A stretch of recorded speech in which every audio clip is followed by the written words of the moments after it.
Hello, and welcome back to another episode of the Western Canon Challenge, where we are reading the entirety of the Western Literary Canon out loud. We are up to June 27th of the year 1848. We are still in journal collection number 39, and Emerson is still overseas doing a lecture tour, both in England and in France. And with that said, I will go ahead and start reading from June 27th's entry. Mr. Owen invited Hilliard and myself to inspect the Hunterian John Hunter Museum, of which he is the curator. Afterwards, he would carry us to Turner, the artist who is his friend. We met accordingly at his chambers, and he showed us over the museum, communicating a great deal of valuable information, of which I deeply regret that I omitted to make immediate record. He gave a sad history of the misuse and voluntary destruction of Hunter's manuscripts by Sir Everard Home, who had built his own scientific reputation on the private use he had made of these manuscripts, and then destroyed them to hide his debt. He was displaced, and Owen himself appointed to the care of the museum, and he does not like to sleep one night away from it. One of these days, when the museum shall be confided to other and sufficient hands, he said he shall feel at liberty to come to America and read lectures to the Lowell Institute of Boston, as Mr. Lowell has pressed him to do so. He thought Faraday would also come to Boston.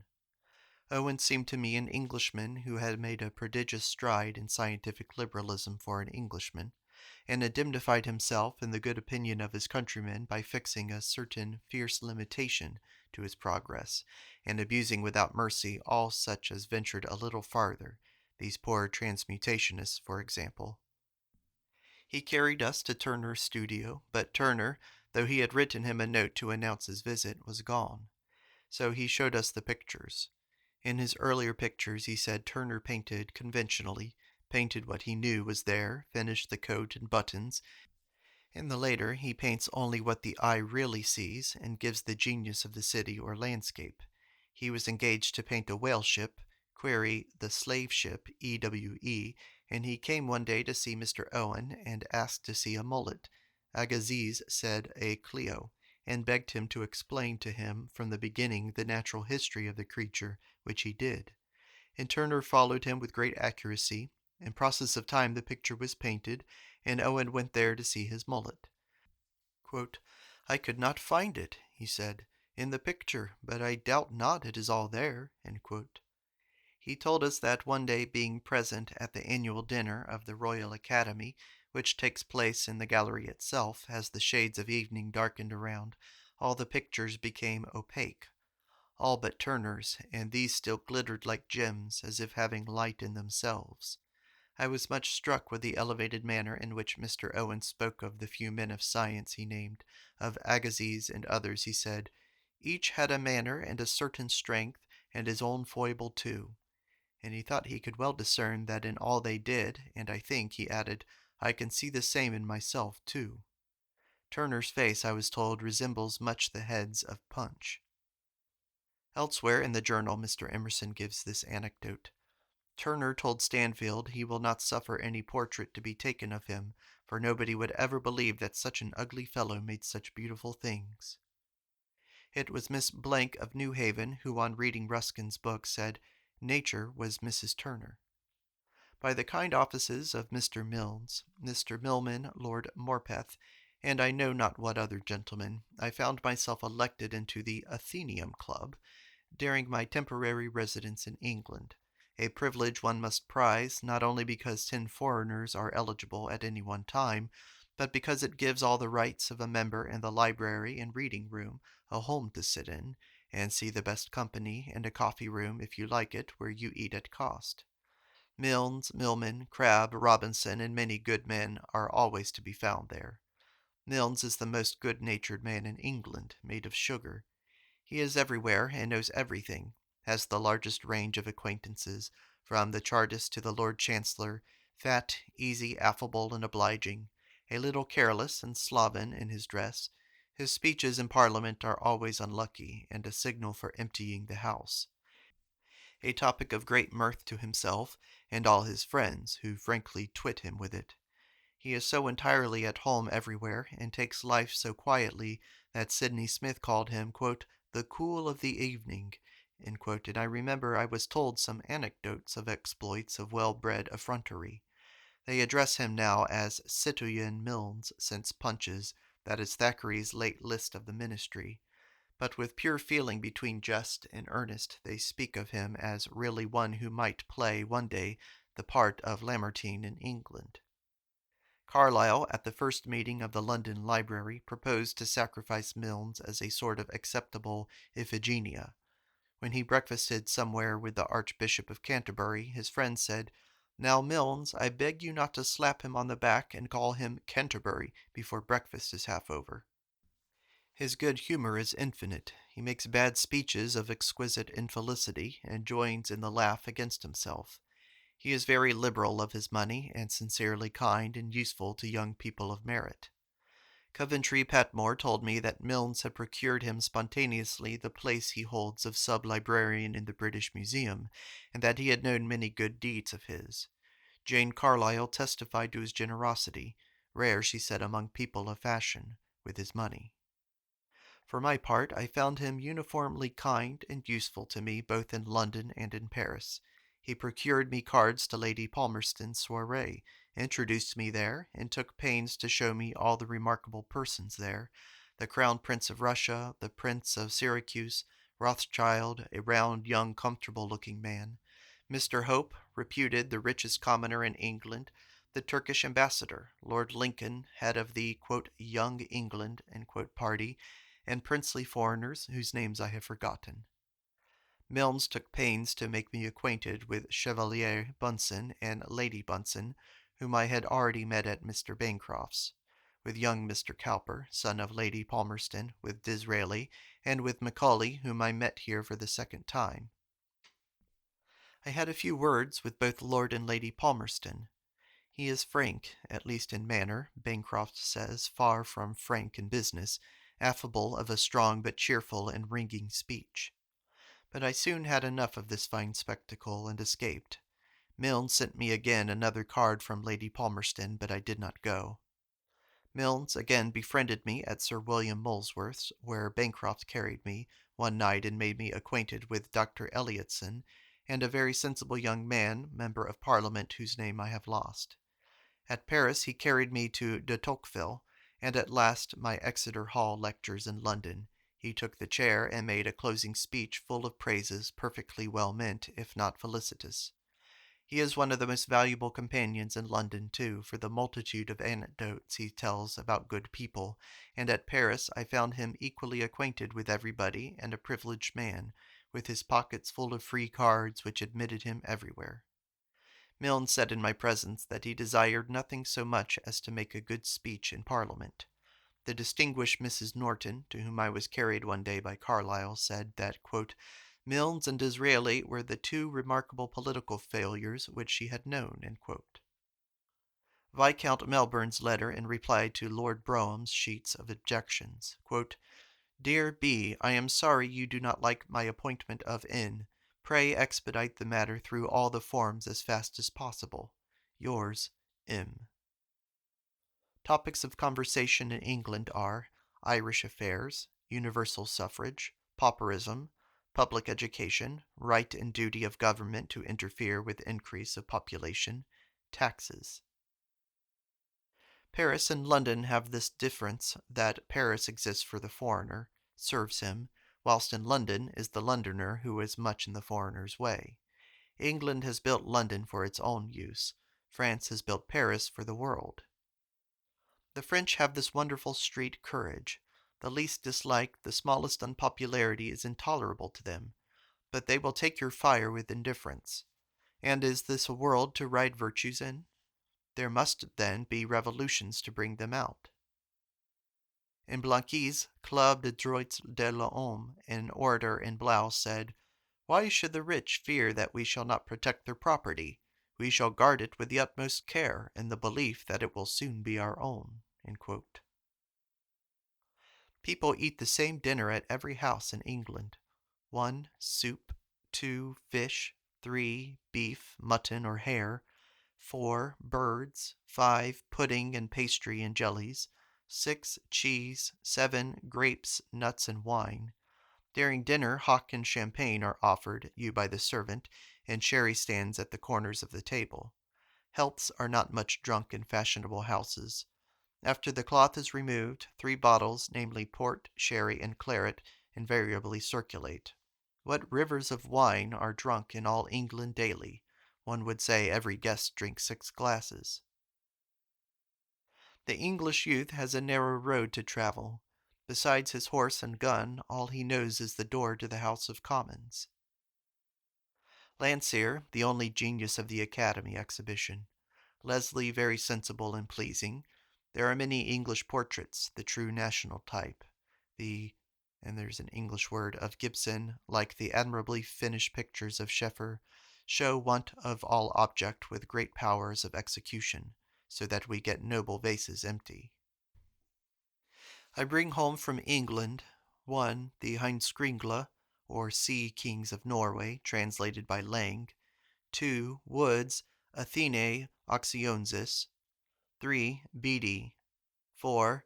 The Megduda. 5. Lowth's Life of William of Wykeham. 6. Wordsworth's Scenery of the Lakes. 7. Jacobson's translation of Aeschylus. 8. John Carlyle's translation of Dante.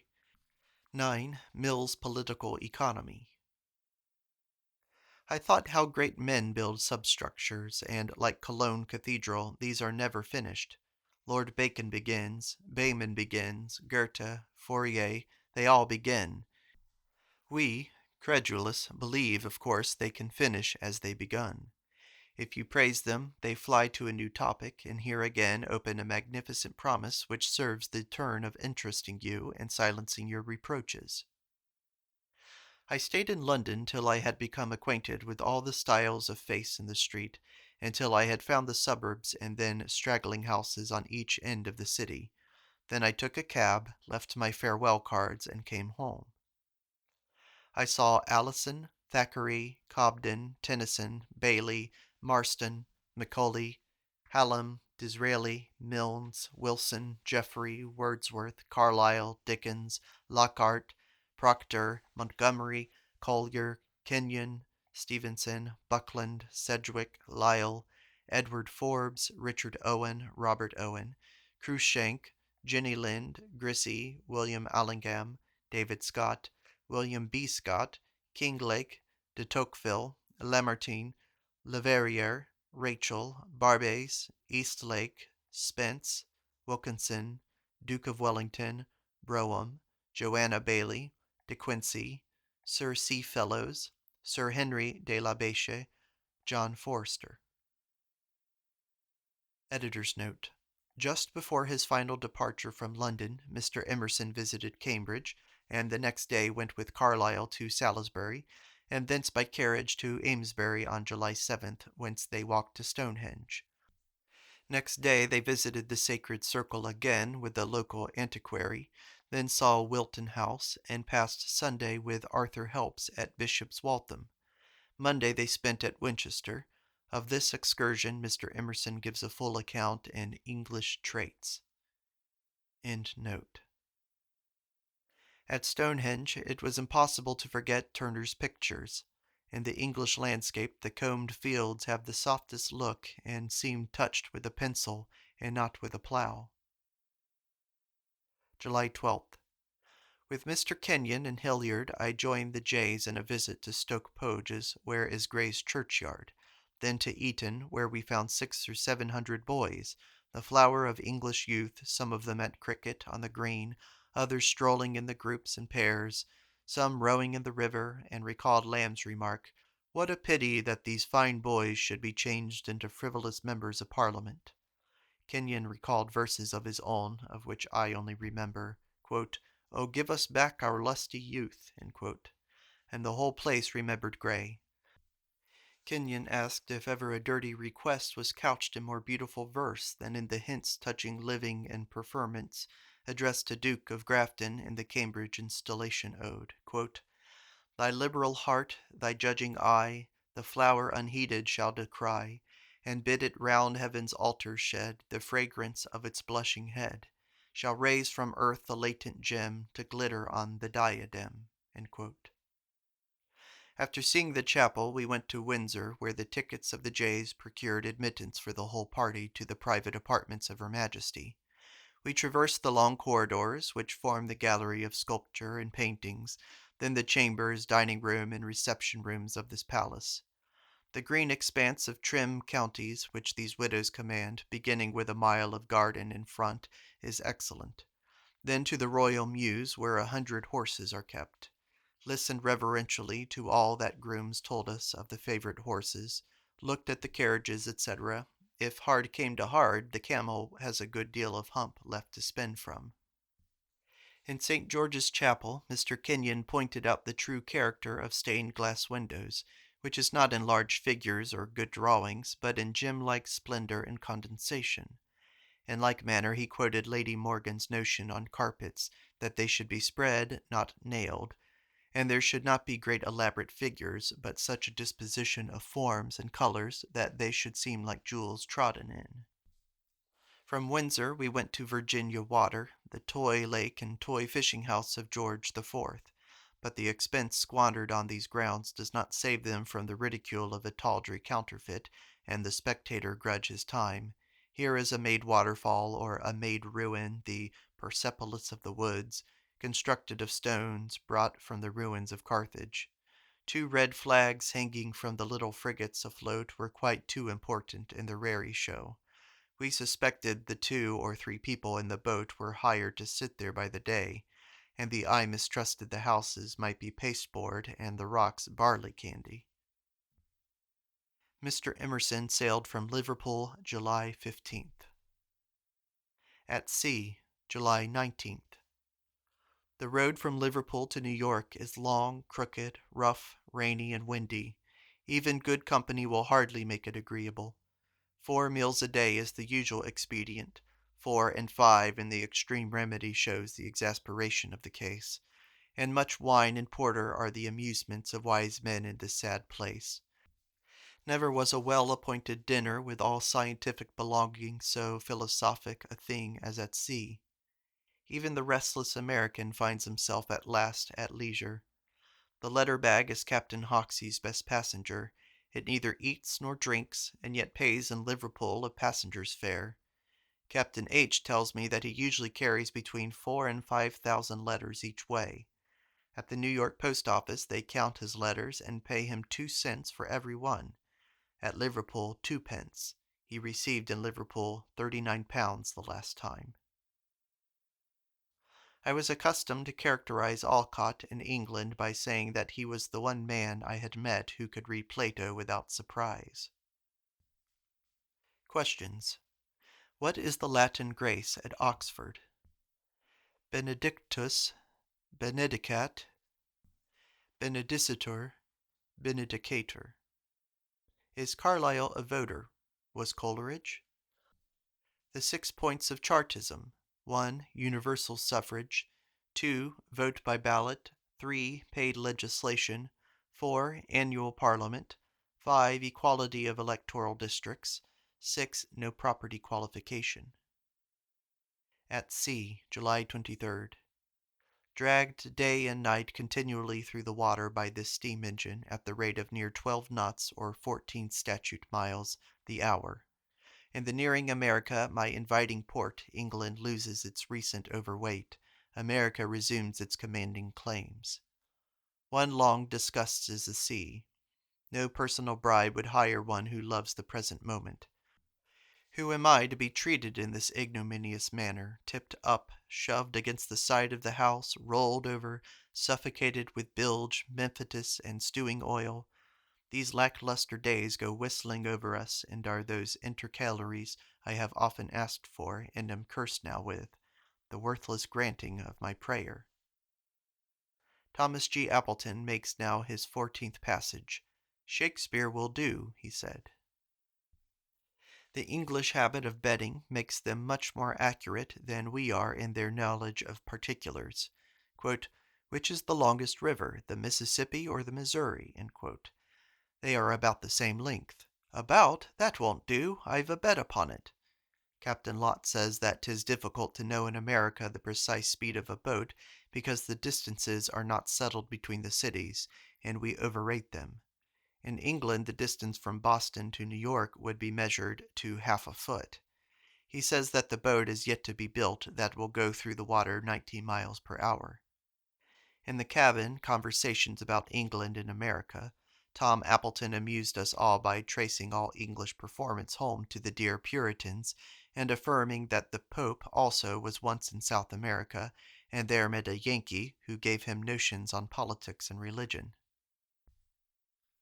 M. Lehman in Paris, who made a crayon sketch of my head for Madame de Gouges, remarked that in American heads was an approach to the Indian type, and in England, or perhaps from David Scott at Edinburgh, I heard a similar observation.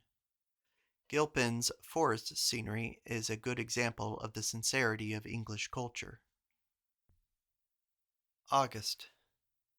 Dr. Kreutzer and all Harrow herrings, Mazzinis, Ruffinis, Major Tuckmans, and Chopins should be made to translate, spell, construe, parse, and render into all languages the old lines.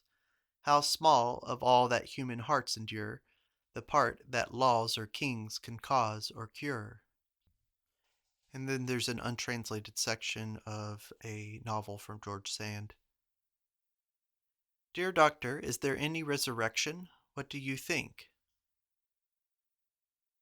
The gods deal very strictly with us, make out quarter bills and exact specie payment, allow no partnerships, no stock companies, no arrangements, but hold us personally liable to the last cent. Ah, say I cannot do this and that, my cranberry field, my burned woodlot, the rubbish lumber about the summer house, my grass, my crop, my trees. Can I not have some partner? Can't we organize our new society of poets and lovers, and have somebody with talent for business to look after these things, some deacons of trees and grass and cranberries, and leave me to letters and philosophy? But the nettled god says, no, go to the devil with your arrangements. You personally, you alone, are to answer body and soul for your things. Leases and covenants are to be punctually signed and sealed. Arithmetic and the practical study of cause and effect in the laws of Indian corn and rye meal is as useful as betting as in England to teach accuracy of statement, or dueling in France or Ireland to make men speak the truth. It is a sort of proverb with us that an Englishman who comes into America must first be ruined before he can rise. It is a curious working of the English state that Carlyle should in all his lifetime have never had an opportunity to cast a vote. Henry Thoreau is like the wood god who solicits the wandering poet and draws him into the antres vast and deserts idle, and bereaves him of his memory and leaves him naked, plaiting vines and with twigs in his hand. I spoke of friendship, but my friends and I are fishes in our habit. As for taking Thoreau's arm, I should as soon take the arm of an elm tree. I observe among the best women the same putting of life into their deed that we admire in the Seton, was it, who put her arm into the bolt staples to defend Queen Mary, or in the women in the old sieges who cut off their hair to make ropes and ladders for the men. Ellery Channing remarks in Alcott the obstruction of his egoism. Cultivated men always must be had. Everybody sends for them as for peaches. But what to do with this man when you have first to kick away the man in order to get at what he knows? That each should in his house abide, therefore was the world so wide. That every man might live in his house, and not in a hotel, O Fourier. Henry Thoreau, working with Alcott on the summer house, said he was nowhere doing nothing. Alcott declares that a teacher is one who can assist the child in obeying his own mind, and who can remove all unfavorable circumstances. He believes that from a circle of 20 well-selected children he could draw in their conversation everything that is in Plato, and as much better in form that it is in Plato, as the passages I read him from the Heimskringla are than Bancroft. He measures ages by teachers and reckons history by Pythagoras, Plato, Jesus, and Pestalozzi. In his own school in Boston, when he had made the schoolroom beautiful, he looked on the work as half done. He said that every great man of antiquity had an eminent philosopher as his teacher, and this is true for Pericles, Alexander, Alcibiades. The soul is older than the body. We are very careful of young pear trees, and defend them from their enemies, from fire, blight, suckers, grass, slugs, pear worm, but we let our young men, in whose youth and flower all inferior kinds have their flowering and completion, grow up in heaps, and by chance take the rough and tumble, as we say, which is the skepticism of education, exposed to their borers, caterpillars, cankerworms, bugs, moping, sloth, seduction, wine, fear, hatred. Lucretia Floriani of George Sand is a great step from the novels of one termination. Elizabeth Hoare complains of this romance that tendency is not life. I say there are always two things to be done by the novelist. First, the aspirations of the mind are to be revered, that is, faith, and secondly, the way things actually fall out, that is, fate. Fate and faith, these two, and it seems as if justice were done, if the faith is vindicated in the sentiments of the heroes of the tale, and fate in the course and issue of the events. George Sand is quite conversant with all ideas which occupy us here in America. Why did not the last generations of farmers plant the pears and plums and apples and grapes, of whose growth time is the chief element, and not leave it all to be done by us? Ask in the market, a good pear will sell for a shilling. There are great and all but insuperable difficulties in raising these fine fruits in this climate.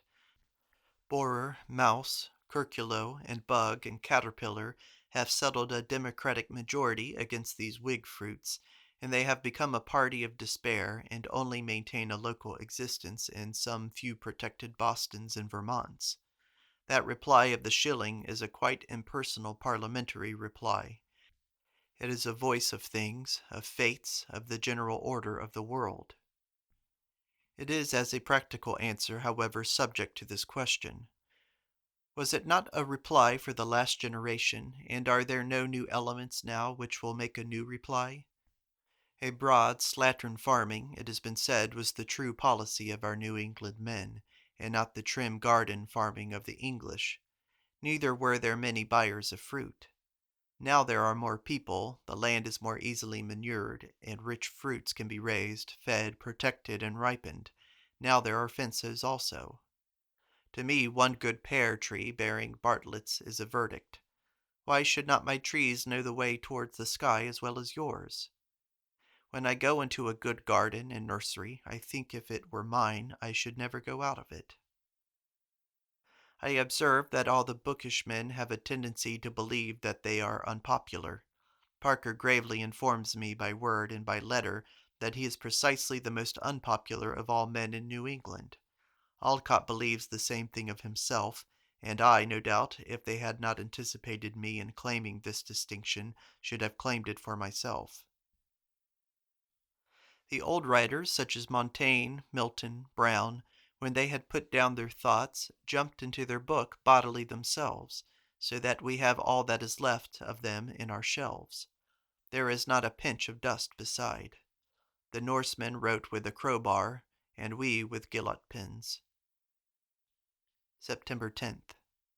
Disraeli, the chiffonnier, wastes all his talents in the House of Commons for the want of character. He makes a smart cutting speech, really introduces new and important distinctions, as what he says in this new speech concerning the sentimental principle of nationality, which the government have adopted, and what he says of using forced occasions and invented opportunities instead of availing of events. But he makes at last no impression, because the hearer asks, "Who are you? What is dear to you? What do you stand for?" And the speech and the speaker are silent, and silence is confession. A man who has been a man has foreground and background. His speech, be it never so good, is subordinate and the least part of him. And as this man has no planet under him, but only his shoes, The hearer infers that the ground of the present argument may be no wider. George Sand is a great genius, and yet owes to her birth in France her entire freedom from the cant and snuffle of our dead Christianity. The railroads is the only sure topic for conversation in these days. That is the only one which interests farmers, merchants, boys, women, saints, philosophers, and fools. And now we have one more rival topic, California gold. The railroad is that work of art which agitates and drives mad the whole people, as music, sculpture, and picture have done on their great days respectively. September. James Baker does not imagine that he is a rich man, yet he keeps from year to year that lordly spark of his by Fairhaven Pond, lying idly open to all comers, without crop or rent, like some Duke of Sutherland or Lord Breadalbane, with its hedges of Arcady, its sumptuous lawns and slopes, the apple on its trees, the mirror at its foot, and the terraces of Holloway Farm on the opposite bank. As we walked thither, Ellery proposed that we should have a water-color exhibition in Boston. I say, yes, but I should like better to have a water-color tried in the art of writing. Let our troubadours have one of these Spanish slopes of the dry ponds or basins which run from Walden to the river at Fairhaven in this September dress of color, under this glowering sky, the Walden Sierras in September given as a theme, and the required to daguerreotype that in good words. A Mr. Randall, M.C., who appeared before the Committee of House of Commons on the subject of the American mode of closing a debate, said that, quote, the 1 hour rule worked well, made the debate short and graphic. Nothing worse can be said of a debate than that it is graphic. The only place in which I know graphic to be well used is Ben Jonson's Minerva's graphic tread. God is a reality, and his method is illusion. Who is to save the present moment? The intellect is the head of the understanding, but is the feet of the moral power. I know what I shall find if Alcott brings me manuscripts. I shall have a Salisbury plain full of bases of pyramids, to each of which I am to build an apex. Last days of September. I go twice a week over Concord with Ellery, and as we sit on the steep park at Conantum, we still have the same regret as oft before. Is all this beauty to perish? Shall none remake the sun and wind, the sky-blue river, the river-blue sky, the yellow meadow spotted with sacks and sheets of cranberry pickers, the red bushes, the iron-gray house with just the color of the granite rock, the paths of the thicket in which the only engineers are the cattle grazing on yonder hill, the wide straggling wild orchard in which nature has deposited every possible flavor in the apples of different trees. Whole zones and climates she has concentrated into apples. We think of the old benefactors who have conquered these fields, of the old man Moore who is just dying in these days, who has absorbed such volumes of sunshine like a huge melon or pumpkin in the sun, who has owned in every part of Concord a woodlot until he could not find the boundaries of these, and never saw their interiors. But we say, where is he who is to save the present moment, and cause that this beauty be not lost? Shakespeare saw no better heaven or earth, but had the dull power and need to sing, and seized the dull ugly England, ugly to this, and made it amicable and enviable to all reading men. And now we are fooled into likening this to that, whilst if one of us had the chanting constitution, that land would no more be heard of. The journal of one of our walks would be literature enough for a Cockney, or for us if we should be shut up in our houses, and we make no record of them. The cranberry meadow yonder is that where Darius Hubbard picked 100 bushels in one season, worth $200, and no labor whatsoever is bestowed on the crop, not so much as to mow the grass or cut down the bushes. Much more interesting is the woodlot which yields its gentle rent of 6% without any care or thought where the owner sleeps or travels, and fears no enemy but fire. But Ellery declares that the railroad has proved too strong for all our farmers, and has corrupted them like a war or the incursion of another race. has made them all amateurs, given the young men an air their fathers never had. They look as if they might be railroad agents any day. We shall never see Cyrus Hubbard or Ephraim Wheeler or Grass and Oats or Oats and Grass or Barrett or Hosmer in the next generation. These old Saxons have the look of pine trees and apple trees and might be the sons got between the two, conscientious laborers with a science born with them from out the sap vessels of these savage sires. This savagery is natural to man, and polished England cannot do without it. That makes the charm of grouse hunting and deer stalking to these Lord Breadalbanes walking out of their doors 100 miles on their property, or Dukes of Sutherland getting off at last their town coat and donning their hunting gear, exasperated by saloons and dress boots. But let us have space enough. Let us have wild grapes and rock maple with tubs of sugar. Let us have a huge straggling orchards.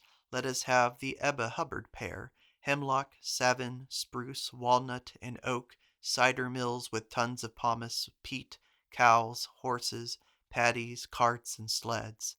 I had much discourse concerning the birth, death, and fate of men. Ellery thought he should make a prayer to the chance that brought him into the world.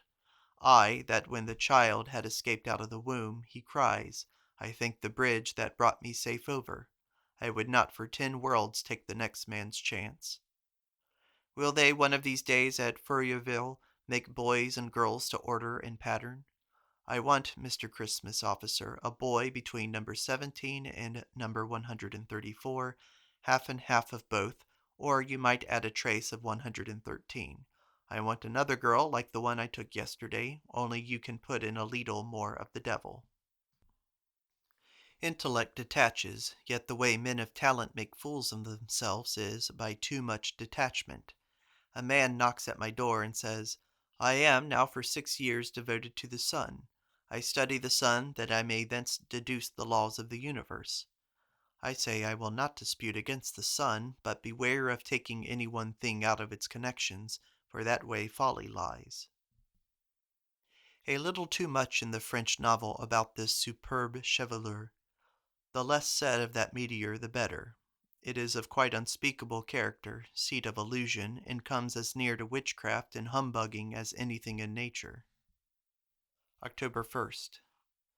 Yesterday, the last day of September, Ellery and I went to Carlisle by the old road passing Daniel Clark's house into the region of the lime kiln and the Eastbrook farm and a country made up of vast orchards where the apple grows with a profusion that mocks the pains taken by careful cockneys who come into the country and plant young trees and watch them dwindle. Here no hedges were wanted. The wide distance from any population is fence enough. Here were varieties of apple not found in Downing, the Tartaric, and the cow apple, as Ellery said. The ground was strewn with them in red and yellow heaps. They grew for their own pleasure. They almost lost price. Barberries flourished at the roadside and grapes along the walls. The apples were a kind which I remember in boyhood, each containing a barrel of wine and a half of a barrel of cider, the touch me if you dare. Books are like rainbows, to be thankfully received in their first impression, and not examined and surveyed by theodolite and chain, as if they were part of the railroad. Perhaps it would be good in the tuition of an emperor that he should never read the same book twice. My friend and I owed, a magnificent day at the Bhagavad Gita. It was the first of books. It was as if an empire spake to us, nothing small or unworthy, but large, serene, consistent, the voice of an old intelligence which in another age and climate had pondered and thus disposed of the same questions which exercise us. Let us not now go back and apply a minute criticism to it, but cherish the venerable oracle. I still feel a little uneasiness about these novels. Why should these sorceries have a monopoly of our delicious emotions? The novel still weakly uses the cheap resource of property married away instead of earned, and that is the chief conjuring stick it has, for the instincts of man always attach to property, as he knows what accumulations of spiritual force go to the creation of that, and sobs and heartbeats and sudden self-sacrifice very easily result from the dealing with it. But the novel will find the way to our interiors one day, and will not always be novel of costume merely. These stories are to stories of real life, what the figures which represent the fashions of the month on the front page of the magazine are to portraits and inspired pictures. Are you fond of drama? Say the gods. Said you so, my fine fellow, verily? Speak the truth a little, and truth on truth to every man and woman. Try that a few hours, and you shall have dramatic situations, assaults and batteries, and heroic alternatives to your heart's content. To Intellect the Guardian. Quote, Gods, having tasted the sweet of eternity, occasions him to demean himself enviously in it, says the old translator of Plutarch, quoting Herodotus, Thalia. Quote, Enlarge not thou thy destiny, says the Chaldaic oracle, and yet the exhilarations and expansions of spirit which comes to us and the entertainment in happy hours of dreams of a superior life are needed to balance the weight of earth. Quote, More are made good by exhortation than by nature. Democritus. Oh, if a model person would only remain a model person for a day! But no, his virtues only serve to give a currency to his foolish acts and speeches. It is plain that some men may be spared from politics.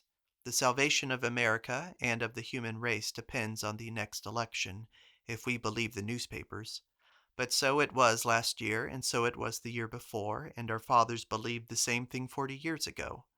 And these elections depend on the general bias and system of the people, on their religion, interest, appetite, and culture, and not on the particular information that is circulated in one or another set of handbills.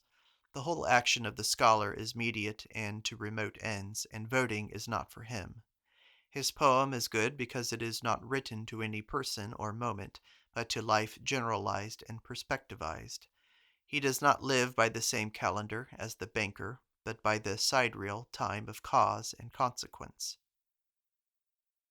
All my knowledge of mathematics is the story of Thales, who measured the pyramid by its shadow, and of Pythagoras, when the famed lines Pythagoras devised, for which a hecatomb he sacrificed, and of the decimal notation, the invention of zero, which seems to me one of the triumphs of human wit, and of the multiplication table, which ranks with astronomy, and lastly of the science of fractions, as taught by Warren Colburn, for which I even him with Stevenson and Leverrier among our modern benefactors, and I added the beautiful command of the Delphian oracle to the Athenians that they should double his altar.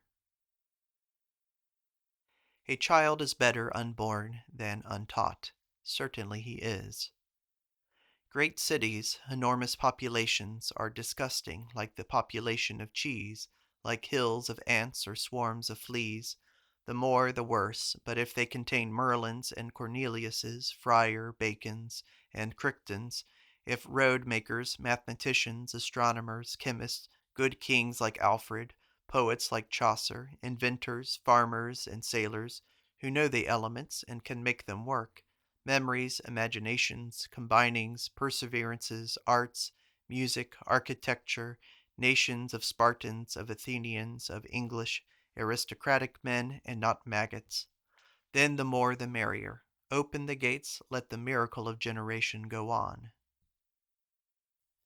A successful man is a good hit, a lucky adjustment to the men about him, and their aims, as Goodrich, as Weld, as Brown, Belknap, and all that company are. In another age and temper of the majority, each of these would be an odd one, an imbecile. Well, what is a great man but the like felicity of adjustment on a higher platform? And when society is advanced, the ruder strengths will be no more organizable than are now the first saurians whose bones lie in the coal beds. The world is a glass dictionary. Behmen and Swedenborg and Fox and Luther do with the old, nearly effete Christianity what good housewives do with their pies and bread when they are a little old. Put them into the oven, and check the fermentation which is turning them sour and putrid. A book very much wanted is a Beauties of Swedenborg, or a judicious collection of sentences and symbols and pictures from his diffuse and wearisomely repetitious pages. In came with his fine perceptions, his excellent instincts, his beautiful learning, his catholic mind, but I grudged him the time I gave him. He has become the spoiled child of culture, the roue of art and letters, blasé with too much Plato, Dante, Calderon, and Goethe, tickled with music, pampered by his narrow society, amused by ballets, reading novels, quote, like my Bible, and so jealous of partialism, so fearful of losing the level of life that he has not written for 3 years, and now communicates nothing, but lies like a bit of bibulous paper. Farewell, my once beautiful genius. I have learned a sordid respect for uses and values. I must have them. I must send him a peat knife. Are we to say a man shall not go out to the shed to bring an armful of wood, lest this violence of action hurt the balance of his mind? Cicero interprets Aristotle's, and then there's an untranslated Greek phrase here, a continued and perpetual motion, tuscul quaest one, intellectia, form, the form which the soul gives the body, perfection of the body, causative form. All knowledge is assimilation to the object of knowledge. Quote, intellect is a god through a light which is more ancient than intellectual light and intellect itself. Proclus, Theology of Plato, Volume 1, page 115. Quote, all conquests that history tells of will be found to resolve themselves into the superior mental powers of the conquerors. Lang, Volume 1, page 14. The powers that make a capitalist are metaphysical. Writing selects only the eminent experiences, poetry the supereminent. Inaction disgusts, activity is contagious. The inaction is treated with a bow like a rich man, but it is a farewell bow. He who bows makes his quittance so, that one he henceforth avoids, and will never pay him again the highest compliment of summoning him to help in manly work. And then there is a long section of French quotations here from Letters d'un Voyageur. I'm not sure who it's by. Detachment. I value men as they complete their creation. One man can hurl from him a sentence which is spheral and at once and forever disengaged from the author. Another can say excellent things if the sayer and the circumstances are known and considered, but the sentences need a running commentary and are not yet independent individuals that can go alone. Thales called the soul, and then there is a Greek word, apt to move. If I wrote a novel, my hero should begin as soldier and rise out of that to such degrees of wisdom and virtue as we could paint, for that is the order of nature. Nature uniformly does one thing at a time. If she will have a perfect hand, she makes head and feet pay for it. So now, as she is making railroad and telegraph ages, she starves the spirituel to stuff the materiel and industriel. Another Greek word. The skin showeth, said the rotting Sphericides. Everything comes to the face also. Who are you that speak of these men? Have you a title to sit in judgment on industrious effective, producing men who have not indulged themselves by sitting in a corner and year by year surrounding themselves with new screens from dust and light and noise and vulgarity, but have exposed themselves by labor and the open air to your inspection and criticism? How dare you mention their names to me? Once these were your mates. Now you are a gentleman. Away with you. These are no gentlemen, but servants. Earnest, muscular, toilsome, reliable servants, whom God and man must serve and honor. A bear's wine better than B bear's water. Accommodation. Did you give Athens the best laws? Solon. No, but the best it would receive. The transfer. I am struck with joy whenever genius makes the transfer from one part of nature to a remote part, and betrays the rhymes and echoes that pole makes with pole. On kicking up our heels. We have a ridiculous wisdom, like that which a man has of his corns, or of his gouty foot, and has become by experience cunning in setting it down so as not to hurt him, so we of our limitations. We have learned not to strut or talk of our wings or affect angelic moods, but to keep the known ways, knowing that at the end of these fine struts is the lunatic asylum. The spirit of knowledge is serious, honest, and trustworthy. We say nothing against astronomy and vegetation, because we are roaring here in our bed with rheumatism. We doubt not that there are bounding fawns and lilies with graceful springing stem, so neither do we doubt or fail to love the eternal law of which we are such shabby practitioners. A cripple was our father, and an Ethiop was our mother, and we worship the liberty with which not we see with our eyes, nor help but with our prayer. Our philosophy is to wait. We have retreated on patience, transferring our oft shattered hope now to larger and eternal good. We meant well, but our uncle was crazy and must be restrained from waking the house. The roof leaked, we were out of wood. Our sisters were unmarried and must be maintained. There were taxes to pay, and notes, and, alas, a tomb to build. We were obliged continually to postpone our best action, and that which was life to do could only be smuggled in at odd moments of the month and year. Then we say, Dear God, but the life of man is not by man. It is constantaneous and far related. It came with the sun and nature. It is crescive and vegetative, and it is with it as with the sun and the grass.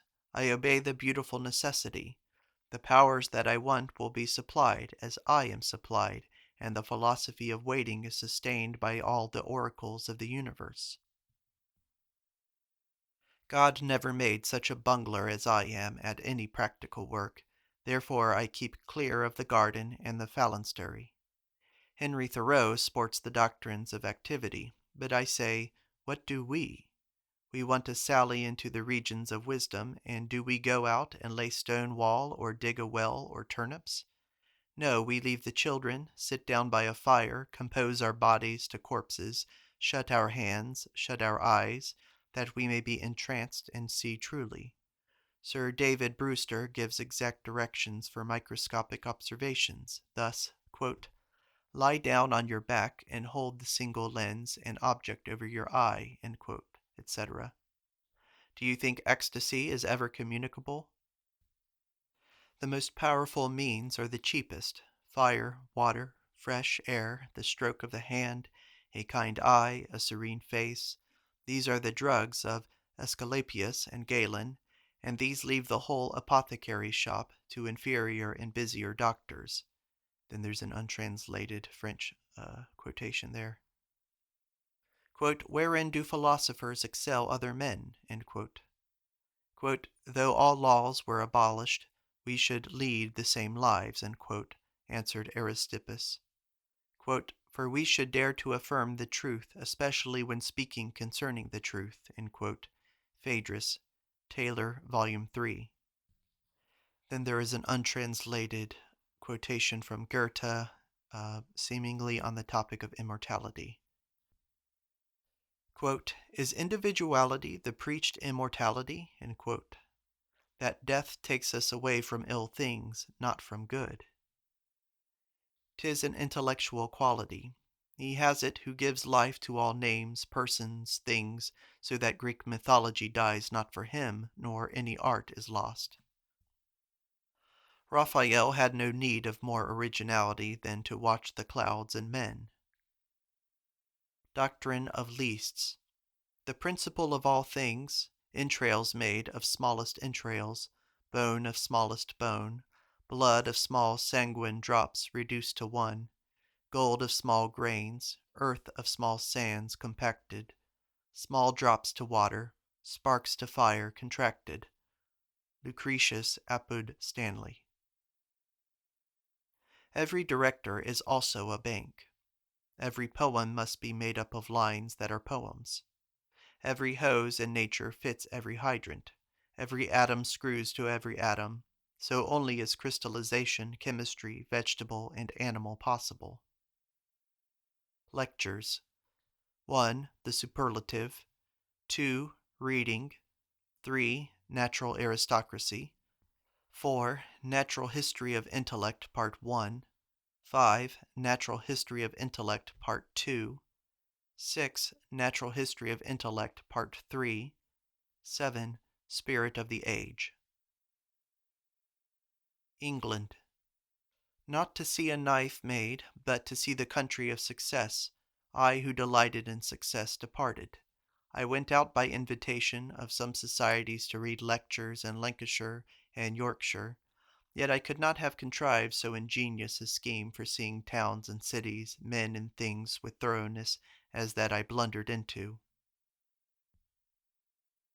This is the end of Part 4 of Emerson's Journal Collection number 39, dating from the year 1848, when the author was 45 years old. In the next video, we will conclude Journal Collection number 39, and with it, Volume 7 of the collected journals. Thank you for listening.